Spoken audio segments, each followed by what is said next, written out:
जी students, तो start करते हैं अपना topic. To find electric field at a point due to a disc of charge. तो explain करते हैं डायग्राम, उसके बाद जो है वो हम अपने मैथमेटिकल पोर्शन की तरफ चलेंगे। डायग्राम में ये हमारे पास एक सर्कुलर चार्ज डिस्क है। इसका जो रेडियस है वो आर है, कैपिटल आर। ये जेड एक्सिस जो है वो इस डिस्क का एक्सिस ऑफ रोटेशन है and this is Y axis. इस डिस्क के एक्सिस ऑफ रोटेशन पे यानी कि जेड एक्सिस पे हमने एक पॉइंट पी कंसीडर किया है, जिस पे हमने इस डिस्क पे जो चार्ज मौजूद है उसकी वजह से इलेक्ट्रिक फील्ड फाइंड आउट करना है। इस इलेक्ट्रिक फील्ड को फाइंड आउट करने के लिए हम क्या करेंगे, इस डिस्क को हम कोसेंट्रिक रिंग्स में डिवाइड कर देंगे।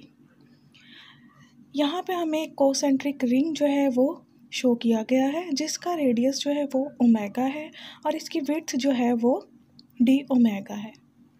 चलते हैं अपने थ्योरी की तरफ। जी, consider a circular plastic disc of radius R carrying a uniform surface charge density sigma on its upper surface. We find the electric field at point P at a distance z from the center of the disk along its axis of rotation.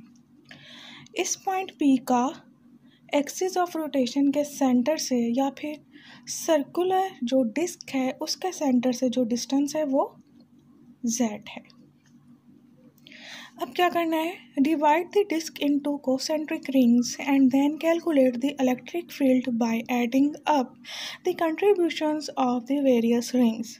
यानी कि पहले हम find out कर लेंगे एक ring की वजह से जो इलेक्ट्रिक फील्ड यहाँ पे एक्सर्ट हो रहा है पॉइंट पी पे, और उसके बाद जितने भी हमने डिवाइड किए हैं रिंग्स, ठीक है, तो उनकी कंट्रीब्यूशन को ऐड अप करके हम टोटल फील्ड जो है वो इस डिस्क की वजह से फाइंड आउट कर लेंगे पॉइंट पी पे। इसके लिए हमने क्या करना है, consider one of such rings of radius omega and with D omega, then its total charge क्या होगा इस रिंग का, डी क्यू क्यों ले रहे हैं, क्योंकि ये एक एलिमेंट है, ठीक है, इसलिए ये पूरी जो है वो डिस्क नहीं है, एक रिंग है, ठीक है, इसका एक पार्ट है, इसलिए D Q is equal to sigma D A. और हमें पता है कि जो हमारे पास एरिया ऑफ सर्कल होता है वो बराबर होता है A is equal to 2 pi R. यहाँ पे जो रेडियस इस रिंग का है वो क्या है आपके पास ओमेगा, तो एरिया हमारे पास क्या हो जाएगा 2 पाई ओमेगा। इस इक्वेशन में पुट करते हैं और देखते हैं कि हमारे पास चार्ज किसके बराबर है। D Q is equal to sigma 2 pi omega D omega, this becomes equation number 1। यहाँ वो एक्सप्लेन कर रहा है where D A is equal to 2 pi omega D omega is the differential area of the ring. Since the electric field due to this ring at point P is, इस ring की वजह से जो point P पे electric field exert हो रहा है वो क्या है हमारे पास डी ई जेड क्यों है, क्योंकि वो जेड एक्सिस के अलॉन्ग है point P. D E Z is equal to 1/4 pi epsilon naught D Q over R square cos theta. अब हमें डी क्यू की वैल्यू तो मालूम है, उसके बाद 4 हमारे पास कांस्टेंट है, पाई की वैल्यू भी हमें मालूम है, एप्सिलॉन नॉट की वैल्यू भी हम जानते हैं। यहाँ हमें आर की वैल्यू चाहिए और कॉस थीटा की वैल्यू चाहिए, ठीक है। इन वैल्यूज़ को फाइंड आउट करने के लिए हम चलते हैं अपनी डायग्राम की तरफ। ये डायग्राम मैंने यहाँ ड्रा की है अलग से, इसको जो है वो देखते हैं। इस डायग्राम में हमारे पास ये राइट एंगल है, ठीक है, ये z जो है यानी कि ये इसकी बेस है और ये जो है आपके पास ये परपेंडिकुलर है, जबकि r जो है वो हाइपोटेनियस है। अब हमें पता है कि r hypotenuse according to the Pythagorean theorem किसके बराबर होता है, ओमेगा का स्क्वायर प्लस z का square under root. Cos theta जो है वो हमारे पास किसके बराबर होता है, बेस ओवर हाइपोटेनियस। तो हाइपोटेनियस हमारे पास यहाँ आर था, ठीक है, इसकी वैल्यू हम यहाँ पुट करेंगे और बेस जो है वो हमारे पास जेड है। तो कॉस थीटा और आर दोनों की वैल्यूज़ हमारे पास आ चुकी हैं।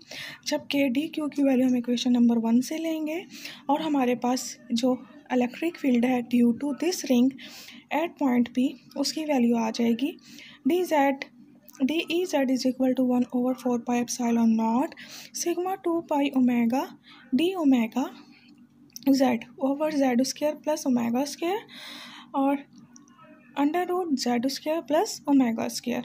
ये दोनों जो टर्म्स हैं वो सेम है, इनकी पावर्स एडअप हो जाएंगी और फाइनली हमारे पास क्या आ जाएगा 1/4 pi epsilon sigma 2 pi omega D omega Z over Z square plus omega 3/2। इस 3/2 को ऊपर ले जाएंगे, ये -3/2 हो जाएगा। ये हमारे पास इक्वेशन नंबर 2 है। इस इक्वेशन को अब हम इंटीग्रेट करेंगे दोनों तरफ, क्योंकि दोनों तरफ हमारे पास डेरिवेटिव डी ओमेगा और D E Z right hand side और लेफ्ट हैंड साइड दोनों पे हमारे पास डेरिवेटिव मौजूद है। तो हम इसका पूरी इक्वेशन का इंटीग्रेशन ले लेंगे। इंटीग्रेशन की जो लिमिट है हमारे पास वो 0 से लेके आर होगी, क्योंकि हमने इस पूरे जो डिस्क है उसको स्मॉल जो कोसेंट्रिक थे रिंग्स उनमें डिवाइड कर दिया था। तो यहाँ से हमारे पास जो लिमिट स्टार्ट होती है इनिशियल 0 और फाइनल लिमिट हमारे पास आर है। यहाँ से लेके यहाँ तक हमारे पास रेंज है रेडियस की, ठीक है। नेक्स्ट हम चलते हैं इंटीग्रेशन की तरफ। इंटीग्रेशन जो है वो हमारे पास integrating the above relation we have, इस तरह से इसको इंटीग्रेट करेंगे। इंटीग्रेट करने के बाद हमारे पास जो फाइनली आंसर आ जाएगा, ये सब कुछ सॉल्व करने के बाद इसकी पावर -1/2 आ जाएगी। जैसे कि इंटीग्रेशन में पावर नीचे उतर आती है तो -1/2 आ जाएगी। ये 2 फिर ऊपर चला जाएगा, इस -1/2 को हम नीचे ले आएंगे, ठीक है। उसके बाद हमने लिमिट्स अप्लाई करनी है।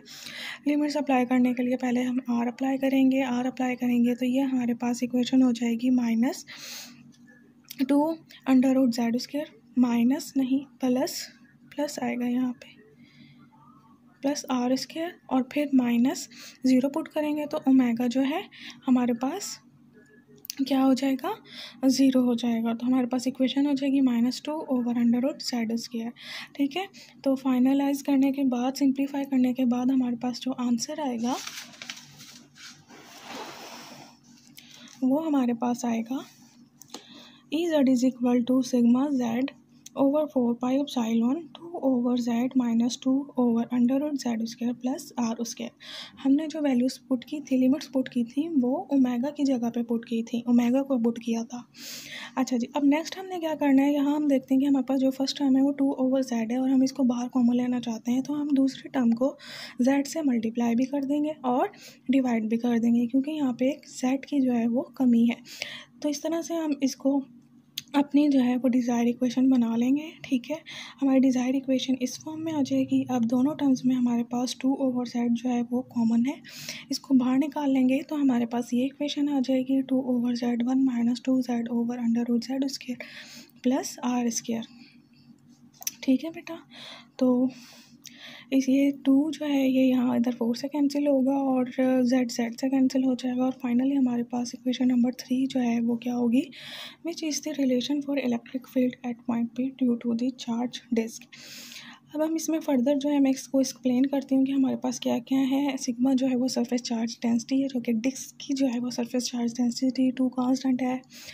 Epsilon not permittivity of free space है, इसकी भी जो वैल्यू है वो कांस्टेंट है। 1 - जेड जो है यहाँ पे वो डिस्टेंस है पॉइंट पी का from centre of the disc और आर जो है वो रेडियस है किसका, आपके पास डिस्क का रेडियस है।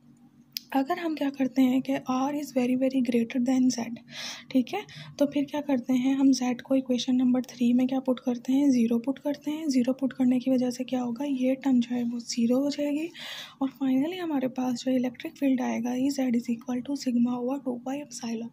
And if you remember this is the electric field due to an infinite sheet of charge. Thank you so much. Last में एक चीज़ आप लोगों को और एक्सप्लेन करनी है। यहाँ पे हमने जो इलेक्ट्रिक फील्ड लिया है इस रिंग की वजह से पॉइंट पी पे, वो हमने लिया है D E Z is equal to 1/4 pi epsilon naught D Q over R square and cos theta. यहाँ हमने कॉस थीटा क्यों लिया है, हम साइन थीटा क्यों नहीं लिया हमने, क्योंकि ये यहाँ पे अगर हम देखें जनरली जब हम बात करते हैं तो इसको कंसीडर करते हैं एक्स एक्सिस और वाई एक्सिस, और हमारे पास दो जो हैं वो इलेक्ट्रिक फील्ड के क्या होंगे, कंपोनेंट होंगे ई। अब चूँकि हमारे पास यहाँ पे वाई एक्सिस है और यहाँ पे जेड एक्सिस है, तो हमारे पास इसके दो कंपोनेंट होंगे ई वाई और ई जेड। अब चूँकि हमारा पॉइंट जो है वो जेड एक्सिस के अलॉन्ग है, तो हमारा इलेक्ट्रिक फील्ड भी जो है वो ई जेड होगा। ठीक है, तो ई जेड के साथ हमने इसको कॉस थीटा क्यों लिया है, क्योंकि यहाँ से अगर हम देखें ये ट्राइंगल, ये इस तरह से ये ट्राइंगल, ये हमारे पास 90 डिग्री का एंगल है और यहाँ जो एंगल बनेगा वो मोर देन 90 डिग्री होगा। तो हमें पता है कि साइन थीटा हमारे पास क्या होता है, sine theta plus 90 degree is equal to cos theta. That's why equation becomes along this axis Ez is equal to 1 over 4 pi epsilon naught d cube over r square cos theta. Thank you.